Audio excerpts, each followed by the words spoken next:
ভগবানকে দেখেছিস? সত্যি করে ভগবান হচ্ছে মা।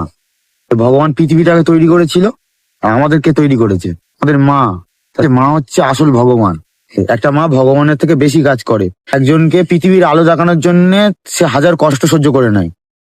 যখন একটা বাচ্চার জন্ম হয় ঠিক শরীরে সব কটা হাড় ভাঙার মতন যন্ত্রণা হয়। সব থেকে বড় সাইকিয়াট্রিস্ট হচ্ছে মা, মনের ডাক্তার। ভাই তোর মুখ দেখে বলে দেবে তোর ভিতরে কি চলছে। তুই কষ্টে আছিস কি হাসিতে আছিস বা কিছু ভুল করছিস কি খারাপ করছিস, তোর মুখ দেখে বলে দেবে। কিন্তু সব থেকে প্রকৃত ভালোবাসা হচ্ছে মার। তোকে যে ভালোবাসে, তোর কাছে টাকা থাকলে থেকে যাবে, তোর কাছে যদি টাকা না থাকে সে ছেড়ে চলে যাবে। কিন্তু মা সারা জীবন তুই যেমনই হোস ভালোবেসেই যাবে। মা সবসময় বলে আমার ছেলে যেমনই হোক আমার।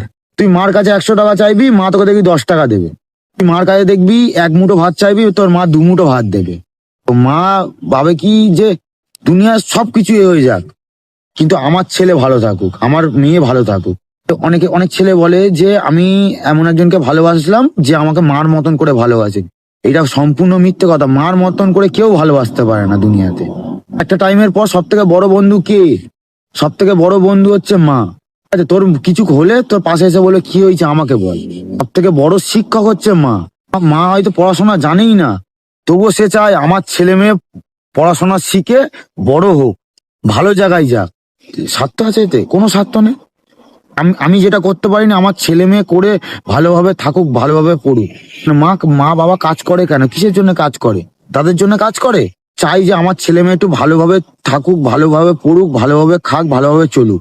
এখনকার জেনারেশনের ছেলে মেয়েদের কি হয়েছে, বাবা মা যা বলছে শুনছে না। বাবা মার কথা কে শুনবে? না, মার কথা কে শুনছে? মার কথা কে গুরুত্ব দিচ্ছে? মানে বয়ফ্রেন্ড কি বলছে সেই কথা বেশি গুরুত্ব, ঠিক আছে? গার্লফ্রেন্ড কি বলছে সেই কথাই বেশি গুরুত্ব। কদিন পর ওই রিলেশনটা কি বলতো, ওই রিলেশনে হয় ছেলেটা বা মেয়েটা, ঠিক আছে, একজন একজনের ঠিক আছে পোদ মেরে মাটি চাপা দিয়ে চলে যাচ্ছে। সবার লাস্টে কি করছে ছেলেটা বা মেয়েটা? মার কাছে গিয়ে মার কোলে মাথা দিয়ে হু হু করে কাঁদছে। তুই বাইরে সারা দুনিয়ায় ঘুরে আইস, ঠিক আছে, তোর কেউ খোঁজ নেবে না। ঠিক আছে, মা তোর ঠিক খোঁজ নেবে যে কোথায় আছিস তুই।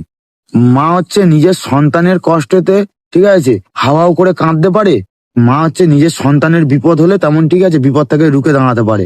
মার মধ্যে যেমন ভালোবাসাও আছে, মার মধ্যে যেমন একটা শান্ত ভাব আছে।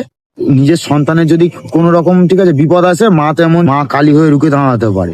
মেয়েদের ভালোবাসা দূরে, ঠিক আছে, মার আগে কোনো ভালোবাসা নেই।